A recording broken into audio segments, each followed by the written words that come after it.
Secunderabad separate corporation ఏర్పాటు చేయాలనే ఉద్దేశంతో తలసాని గారు పద్మారావు గారు ఏదైతే పిలుపు మేరకు సికింద్రాబాద్ ప్రాంత ప్రజలందరూ కూడా కదిలి వచ్చి ఒక పీస్ఫుల్ ప్రొటెస్ట్ కి వెళ్లే సందర్భంలో పోలీస్ వాళ్ళు దౌర్జన్యంగా మా కార్యకర్తలని అందరినీ తీసుకొని వచ్చి పోలీస్ స్టేషన్ లో పెట్టడం జరిగింది. ప్రజలకి ఇబ్బందికరమైన సిచ్యువేషన్స్ ఎక్కడ కూడా మేము చేయలేదు. చాలా పీస్ఫుల్ గా మేము ఒక ర్యాలీ తీయడం జరిగింది ఎక్కడ మన సికింద్రాబాద్ స్టేషన్ నుంచి ప్యారడైజ్ వరకు. బట్ అయినా కూడా ఎక్కడికక్కడ పోలీస్ వాళ్ళు మమ్మల్ని అడ్డుకొని వివిధ పోలీస్ స్టేషన్స్ కి మమ్మల్ని పంపించడం జరిగింది. ప్రభుత్వానికి డిమాండ్ ఒక్కటే చేస్తున్నాం. మొన్న మీరు చెప్పినట్టు మేము ఎటువంటి సికింద్రాబాద్ ని డిస్టర్బ్ చేస్తలేమన్నప్పుడు మాకెందుకు అవకాశం కల్పిస్తలేరు మా డిమాండ్లని తెలియజేయడానికి? మీరు ప్రభుత్వం ఏర్పడి వచ్చిన తర్వాత మీరు ప్రజలు బయటికి వచ్చి మీ డిమాండ్స్ ఏమున్నాయో అవన్నీ కూడా చెప్పండి, అట్లాగనే ప్రొటెస్ట్లు కూడా చేసుకోవచ్చు అని చెప్పేసి కాంగ్రెస్ ప్రభుత్వం రేవంత్ రెడ్డి గారు చెప్పడం జరిగింది. అయినా కూడా పోలీస్ వాళ్ళని అడ్డం పెట్టుకొని ఎక్కడికక్కడ ప్రజలని కానివ్వండి కార్యకర్తలని కానీ ఇబ్బంది పెట్టే పరిస్థితికి తీసుకొని వచ్చినారు.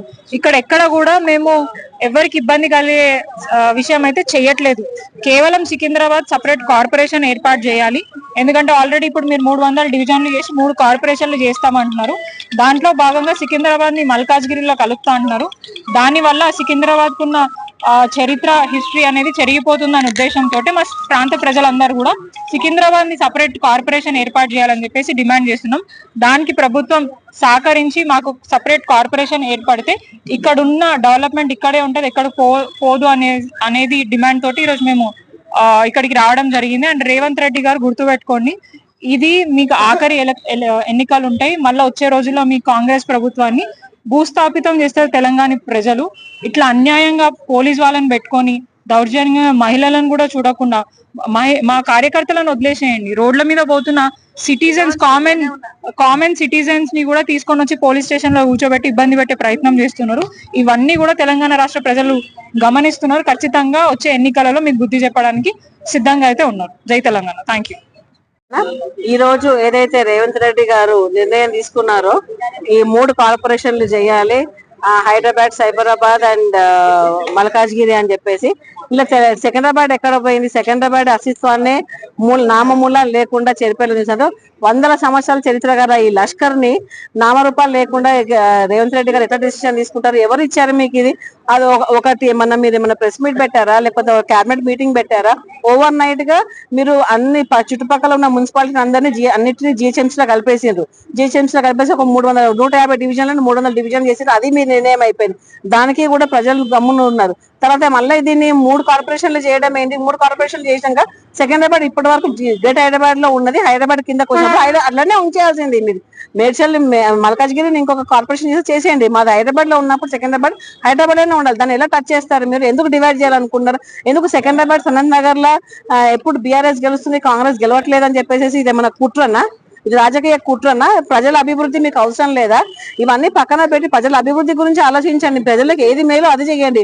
ఎవరు సలహా తీసుకొని ఎవరు ఇచ్చారు మీరు సలహా? ఎవరు సలహా తీసుకొని మీరు చేస్తారు? ప్రజలు ఏమన్నా మీకు విజ్ఞప్తి ప్రజాపాలన పెట్టండి. ప్రజాపాలన మీకు ఏమైనా లెటర్స్ వచ్చినాయా? సికింద్రాబాద్ లో మల్కాజ్గిరిలో కలపాలని చెప్పేసి మీకు ఏమైనా లెటర్స్ వచ్చినాయా? మీకు ఏమైనా సూచనలు వచ్చినాయా? అవి ఉంటే బయట పెట్టండి. ఎవరి నిర్ణయం ప్రకారం మీకు ఏమన్నా రాజ్యాంగబద్ధంగా మీరు పోతారా, లేకపోతే మీ ఇష్టం వచ్చిన రాజ్యాంగం మీరు రాసుకోవాలి, మీ ఇష్టం వచ్చినట్టు మీరు పరిపాలన చేయడానికి ప్రజలు మిమ్మల్ని ఎన్నుకున్నారా? ఇదే నా మార్పు? ఈ మార్పు కోసమేనా మేము మార్పు తీసుకొస్తామని చెప్పింది? ఇదా మీరు తీసుకొచ్చే మార్పు? ఖబర్దార్ రేవంత్ రెడ్డి, మీకు ఇష్టం వచ్చినట్టు చేసుకొని రాత్రులు మీరు అన్ని మార్చేసేసి మీ ఇష్టం ఉన్నట్టు ఆడుకోవడం అంటే ఎవరు ప్రజలు ఊరుకుంటారు అనుకోకండి.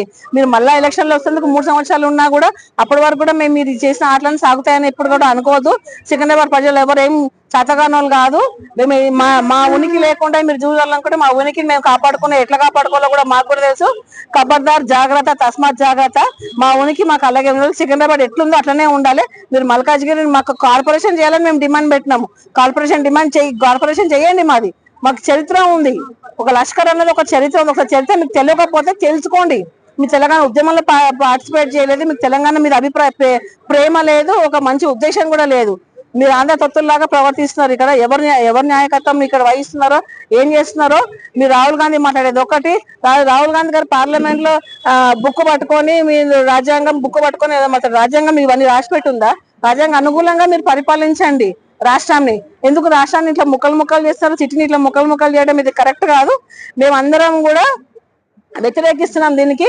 సామాన్య ప్రజలు ఈ రోజు మేము శాంతియుతంగా ర్యాలీ అంటే ర్యాలీకి పర్మిషన్ కూడా ఉంది. మీరు ఎట్లా అరెస్ట్ చేస్తారు? అరెస్ట్ తీసుకొచ్చి ఇప్పుడు మేము మషాబాద్ పోలీస్ స్టేషన్ లో ఉన్నాం. ఎట్లా అరెస్ట్ చేస్తారు? డెమోక్రటిక్ కంట్రీ ఇది. మా అభిప్రాయం చెప్పుకునే స్వతంత్రం మాకు ఉన్నప్పుడు మీరు మా అభిప్రాయం తెలుసుకుని కూడా మమ్మల్ని అరెస్ట్ ఎందుకు చేసిండ్రు? మీరు మేమేం తప్పు చేసినామా? మేమేమన్నా అల్లర్లు చేసినామా? పగలగొట్టినామా? ఏమన్నా చేసినామా? ట్రాఫిక్ ఆపేసినామా? శాంతియుతంగా ర్యాలీ కూడా మీరు జరగనీయకుండా ఇంత ప్రజాస్వామ్య ప్రభుత్వంలో రాష్ట్రంలో మనం లేమా? మేము for the people, to the people, by the people, ఆ రూల్ ని మీరు ఫాలో అవ్వండి. ఇది ప్రజాస్వామ్యంగా నడిపేయండి మీరు రాష్ట్రాన్ని. మీ ఇష్టం రాష్ట్రం నడిపించడానికి ఇది మీ ఇల్లు కాదు. మీ ఇంట్లో నడుస్తుంది, మీ పార్టీలు నడిపించుకోండి. మీది ప్రజలపైన రుద్దదు మీరు సొంత అభిప్రాయాలన్నీ. ఇదన్నిటికీ మేము అందరం తీవ్రంగానే ఇంతమంది మహిళలని వాళ్ళ పట్టుకొచ్చి ఇక్కడ పొద్దు నుంచి కూర్చోబెట్టి ఇక్కడ కూర్చోబెడతారా మీరు? ఇదే నా ప్రజాస్వామ్యం రాష్ట్రం అంటే? ఇదే నా మీరు నడిపించేది? ఇదే నా మార్పు? ఈ మార్పు కోసం మీ కోట్లేసి గెలిచింది.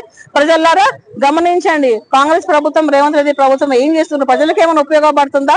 పార్టీకి ఏమైనా ఉపయోగపడుతుందా? దీని గురించి మీరు ఆలోచించి మీరు ఇక ముందు కూడా జరిగే మున్సిపాలిటీ ఎలక్షన్ లో ఓట్ల ద్వారా మీరు నిరూపించుకోండి. మీది ఓట్లో మనకున్న ఒక పెద్ద ఆయుధము. వాళ్ళ దగ్గర పోలీసులు ఉన్నారేమో, మన దగ్గర ఓటే ఆయుధం ఉంది. ఆ ఆయుధంతో రేవంత్ రెడ్డికి మీరు బుద్ధి చెప్పాలని నేను కోరుకుంటున్నాను. జై తెలంగాణ, జై సెకండ్రాబాద్.